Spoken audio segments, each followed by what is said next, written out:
natin ang calibration ng busa. Kasi ang gamit natin kanina, Arabica. Ngayon, busa dito. Kailangan natin ng supatan. Tansya, kundi dapat may consistency kayo sa lasa.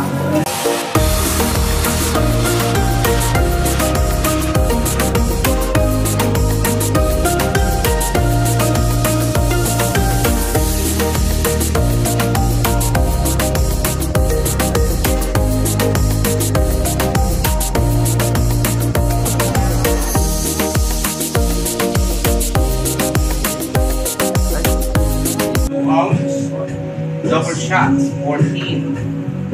Lalagay natin siya dyan, dandanan siyang ingatan natin, kakanan tayo lagi sa yung kape. So, ingatan natin, ingatan natin na laging malinis. Walang kalat. Kung in case ng karong kalat, aalisin pa agad lang. So, timbangin muna natin ito. Sobra na, no? Kasi 50 na ito.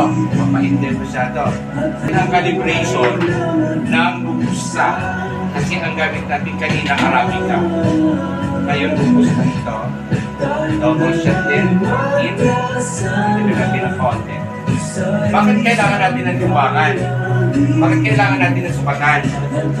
Hindi dyan tansya, kundi dapat may consistency kayo sa lasa.